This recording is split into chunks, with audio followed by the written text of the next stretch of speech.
What's up, guys? JP back at you once again, bringing you guys day number 18 in my 4th annual 31 Days of Horror. This is a series in which we watch and review 31 horror films in 31 days, all during the month of October, leading right up to Halloween. Of course, this time we're tackling the Universal Monsters box set, and continuing along, we have 1943's Son of Dracula. Son of Dracula is set on a plantation where we follow a woman by the name of Catherine, who his parents were kind of wealthy, and she kind of owns this plantation now. She is engaged to a man named Frank, but she starts seeing this other man named Count Alucard. Now, Count Alucard is not very normal. He is actually a descendant of Dracula. His name, Alucard, is actually Dracula spelled backwards. And she begins to act more odd than she normally did when she begins seeing this Alucard, and her fiance Frank is obviously displeased and is trying to figure out what's going on.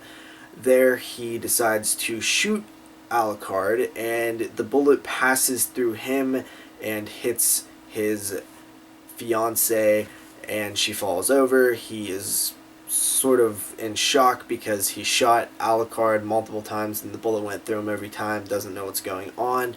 He flees. He eventually goes and talks to a family friend of Catherine's, a doctor, who calms him down, goes and sees that Catherine is actually still alive, though he had already confessed, Frank had already confessed to the murder, so he has been wanted by the police, and it's a whole big mess, and it's up to this doctor and a professor that he brings in named Professor Laszlo to try to stop this descendant of Dracula.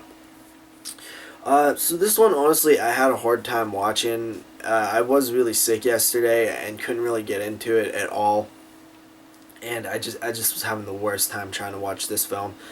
And today I was able to actually watch it and, pay attention, and I actually ended up enjoying it more than I was yesterday. The film itself is, there's a few things I like about it and a few things I don't like about it. Right away, I do like the southern plantation style setting, but it does feel like it's not really utilized that well. It's not really a huge part of the story, though I felt like if it was, it would have really added to a rich setting and atmosphere.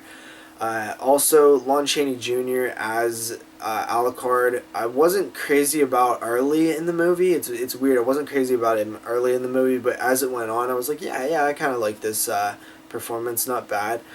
I liked the doctor and his investigation into vampires, but at the same time, it felt almost sort of forced when they're actually talking details about the vampire. When he would ask the professor questions, it didn't feel like he was actually trying to learn things. It just felt like exposition for the audience, and it felt very scripted, and that wasn't good, obviously.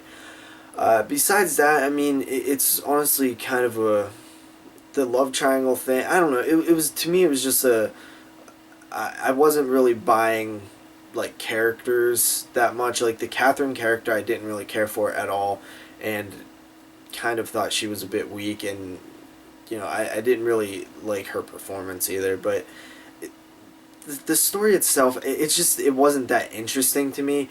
It's a lot of downtime, not a lot of things are happening. I did like the dynamic where the fiance thinks that he murdered Catherine, so he's it's actually kind of depressing, and honestly the film ends on kind of a down note too. I was a little surprised that it just the sour ending that it had, a little depressing. Overall, I think that this one does have a few things that I liked about it, but I just, it's not that good. It's just not that good.